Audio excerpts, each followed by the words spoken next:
এই দুইটা গরু কি আমরা মাত্র তাদেরকে ৮০ টাকার খাবার দিই দৈনিক, শুধু ভুসি এবং কি কুড়া, পাশাপাশি কাঁচা ঘাস দিতাছি। আপনি যদি কম খরচে গরু লালন পালন করতে চান, তাহলে আপনি দেশি গরু লালন পালন করুন। আমরা কম খাবার দিয়ে আমরা কিভাবে এই দেশি গরু লালন পালন করতেছি এই বিষয়গুলো আপনার সামনে তুলে ধরবো। আমরা অনেকদিন যাবৎ বিভিন্ন হাট ঘুরতেছি, হাট ঘুরে দেখলাম যে এখন বর্তমানে গরুর দাম বৃদ্ধি, যার কারণে আমরা এখন খামারে গরু উড়াইতে পারতাছি না। আমাদের খামারে অনেক গরুর প্রয়োজন, কিন্তু আমরা যেহেতু ভালো মানের ভালো জাতের গরু কিন্তু আপনার সবসময় কিন্তু হাটে পাওয়া যায় না, পাওয়া গেলেও কিন্তু দাম কম বেশি হয়, কারণ এখন গরুর বাজারের দাম একবারে চড়া থাকার কারণেই আমরা গরু কিনতে পারতাছি না। আমরা কিভাবে একটি কম খরচে আমরা গরু লালন পালন করব।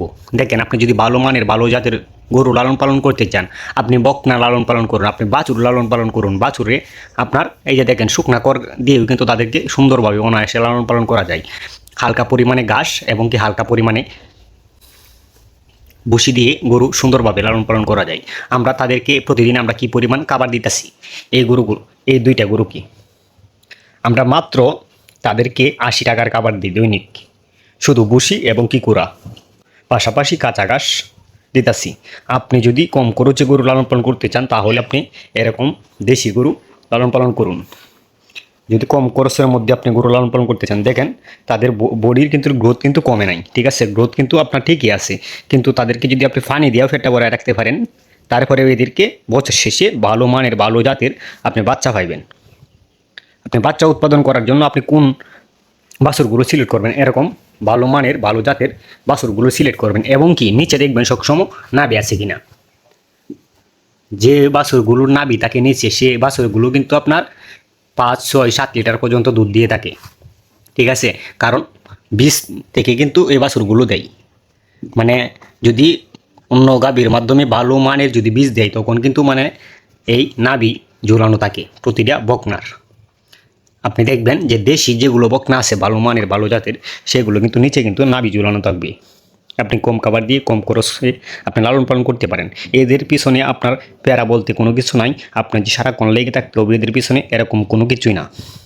দেখেন, আমরা শুধু তাদেরকে হাত থেকে আনছি, আনার পরে আমরা হালকা পরিমাণে মাত্র ৮০ টাকার খাবার দিয়ে তাদেরকে আমরা প্রতিদিন ভালো একটা গ্রোথ পাইতেছি। দেখেন,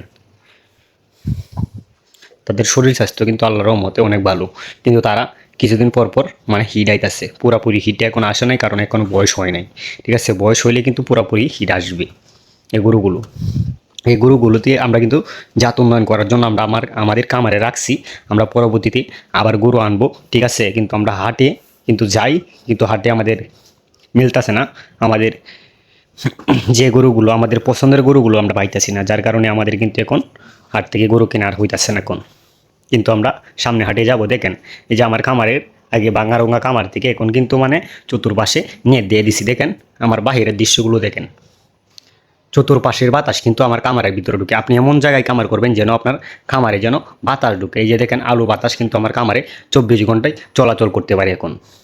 এখন গরু নিয়ে আমার কোনো টেনশন হয় না। এখন যদি আমার খামারে যদি ফ্যান যদি নাও থাকে, তারপরেও কোনো টেনশন হয় না আমার, কারণ সবসময় আমার খামার ঘরটা ঠান্ডা থাকে।